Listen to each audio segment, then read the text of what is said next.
Assalamualaikum warahmatullahi wabarakatuh. Ini saya akan melanjutkan materi dulu, yaitu sistem bus. Struktur interkoneksi.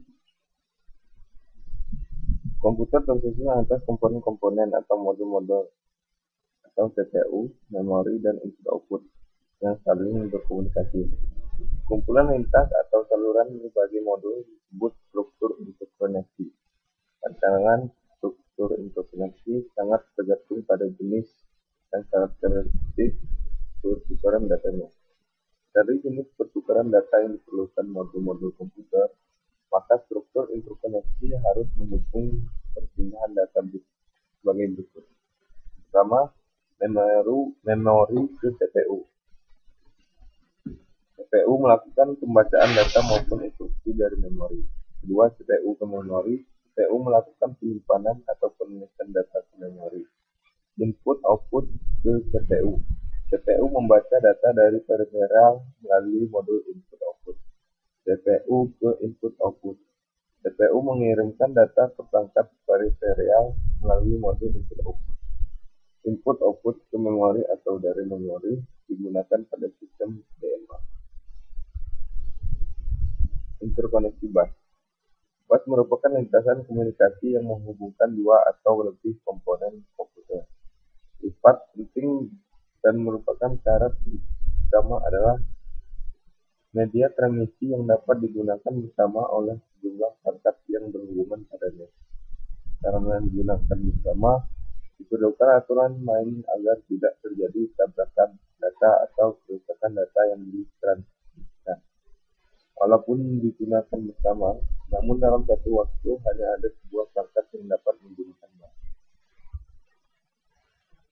Selanjutnya, struktur bus. Saluran alamat atau address bus digunakan untuk merepresentasikan sumber dan tujuan data pada bus data. Saluran ini digunakan untuk mengirim alamat WAV pada memori yang akan diakses CPU. Juga digunakan untuk saluran alamat perangkat modul komputer saat CPU mengakses suatu modul. Perlu diketahui, semua peralatan yang berhubungan dengan sistem komputer agar dapat diakses harus memiliki alamat. Misal mengakses port input-output, maka port input-output harus memiliki alamat hardware-nya. Saluran kontrol atau control bus digunakan untuk mengontrol bus data, bus alamat, dan seluruh modul yang ada. Karena bus data dan bus alamat digunakan oleh semua komponen, maka diperlukan suatu mekanisme kerja yang dikontrol melalui bus kontrol ini. Sinyal-sinyal kontrol terdiri atas sinyal pewaktuan dan sinyal-sinyal perintah. Sinyal pewaktuan menandakan validitas data dan alamat, sedangkan sinyal perintah berfungsi membentuk suatu operasi. Hierarki multiple bus. Bila terlalu banyak modul atau perangkat dihubungkan pada bus, maka akan terjadi penurunan kinerja yang disebabkan oleh adanya semakin besar delay repopulasi untuk mengkoordinasikan penggunaan bus, adanya antrian pengguna bus semakin panjang, dan adanya dimungkinkan habisnya kapasitas transfer bus hingga memperlambat data. Keuntungan hierarki bus jamak kinerja tinggi adalah bus berkecepatan tinggi lebih terintegrasi dengan prosesor. Elemen perancangan bus. Saat ini terdapat banyak implementasi sistem bus, tetapi parameter dasar perancangan bus dapat diklasifikasikan berdasarkan jenis. Metode arbitrasi atau tersentralisasi dan terdistribusi, timing, atau sinkron dan tak sinkron, lebar bus atau lebar address dan lebar data, dan jenis transfer datanya. 84 tujuan yang terhendak dicapai dalam perancangan adalah bagaimana bus dapat cepat menghantarkan data dan efisiennya tinggi. Intinya, karakteristik pertukaran data dan modul yang terkait merupakan pertimbangan utama dalam perancangan bus. Jenis bus. Berdasarkan jenis bus dibedakan menjadi bus yang khusus menyalurkan data tertentu, misalnya pakai data saja atau alamat saja. Jenis ini disebut e-decrypted bus. Namun apabila bus dilakukan informasi yang berbeda, baik data, alamat maupun sinyal kontrol dengan metode multiplex data, maka bus ini disebut multiplex bus. Keuntungan multiplex bus adalah hanya memerlukan saluran sedikit sehingga dapat menghemat tempat. Namun kerugiannya adalah kecepatan transfer data menurun dan diperlukan mekanisme yang kompleks untuk mengurangi data yang telah di multiplex. Saat ini yang umum didedikasikan untuk 3 macam, yaitu bus data, bus alamat, dan bus kontrol. Metode arbitrasi. Terdapat 2 macam metode arbitrasi, yaitu tersentral dan terdistribusi. Pada metode tersentral diperlukan pengontrolan bus sentral atau atribut yang bertugas mengatur penggunaan bus oleh modul. Arbiter bisa suatu modul atau bagian fungsi CPU, sedangkan dalam metode terdistribusi, setiap modul memiliki logika kontrol akses yang berfungsi mengatur pertukaran data melalui bus. Kedua metode arbitrasi intinya menugaskan suatu perangkat bisa modul input-output atau CPU yang bertindak sebagai master kontrol pertukaran. Ini metode perwaktuan sinkron terjadi event pada bus ditentukan oleh sebuah perwaktu atau clock. Sebuah transmisi 1 sampai 0 disebut siklus waktu atau siklus bus dan menentukan besarnya slot waktu. Semua perangkat modul pada bus dapat membaca atau mengetahui siklus clock. Biasanya satu siklus untuk satu event. Modul ini mudah diimplementasikan dan cepat namun kurang fleksibel, menangani peralatan yang berbeda kecepatan operasinya.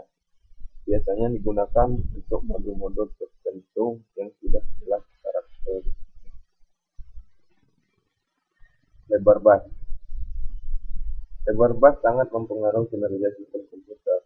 Semakin lebar bus, maka semakin besar data yang dapat ditransfer sekali waktu. Semakin besar bus alamat, maka semakin banyak range lokasi yang dapat diidentifikasikan. Ini transfer data.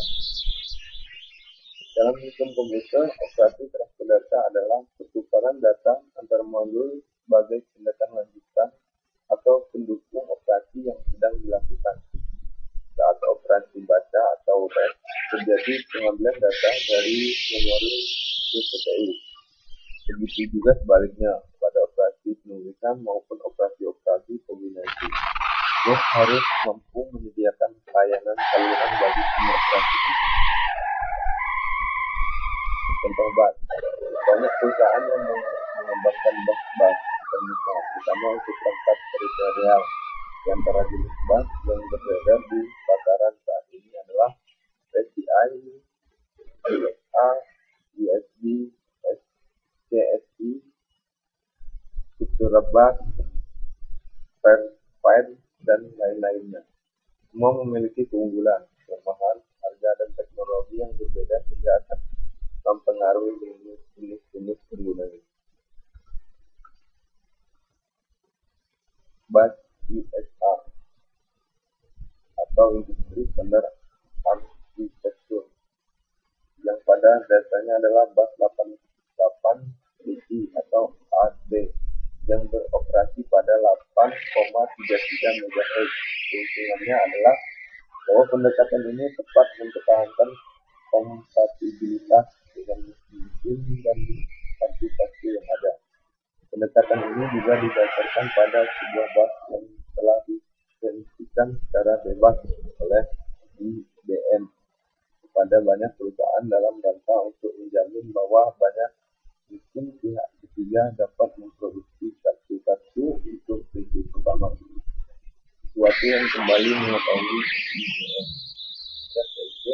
PC yang berbasis Intel masih menggunakan bus ini, meskipun biasanya juga disertai dengan satu atau lebih bus PCIe. Berfungsi sebagai bus mezzanine atau bus peripheral, PCI memiliki kinerja tinggi untuk sistem I/O kecepatan tinggi seperti video, adaptor, NIC, switch control, sound card, dan lainnya.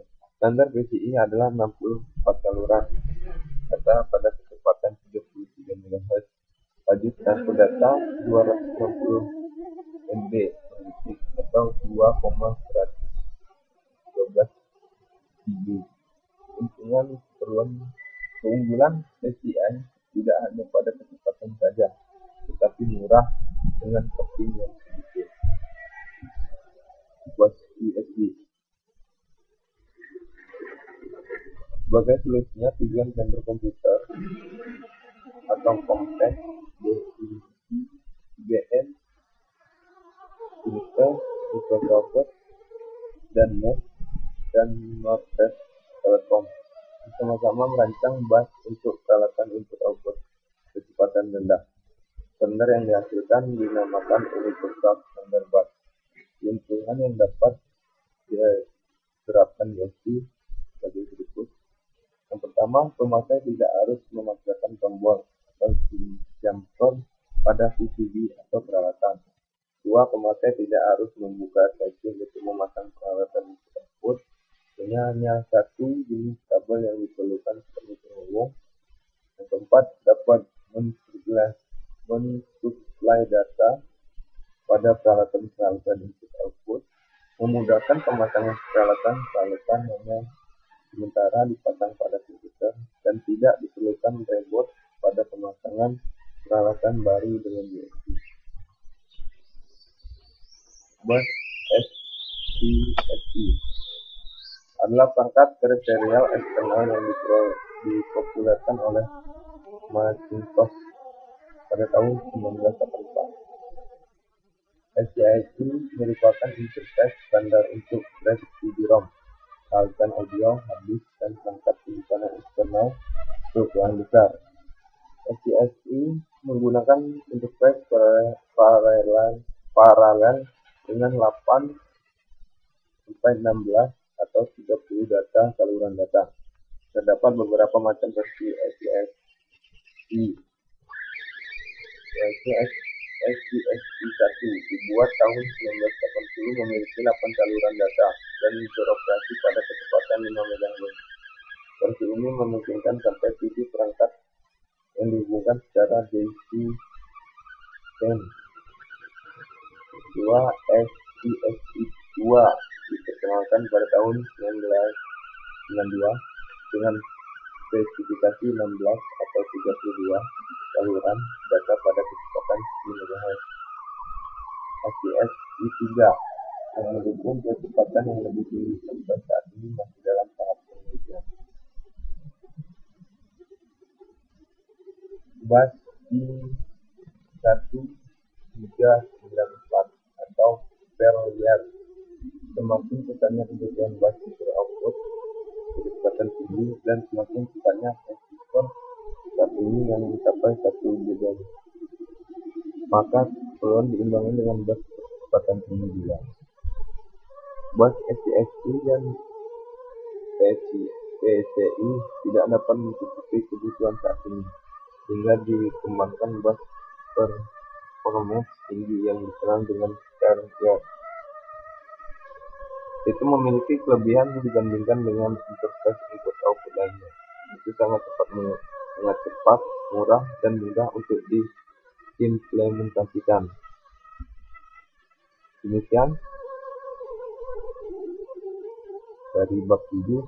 Selanjutnya saya minta maaf. Assalamualaikum warahmatullahi wabarakatuh.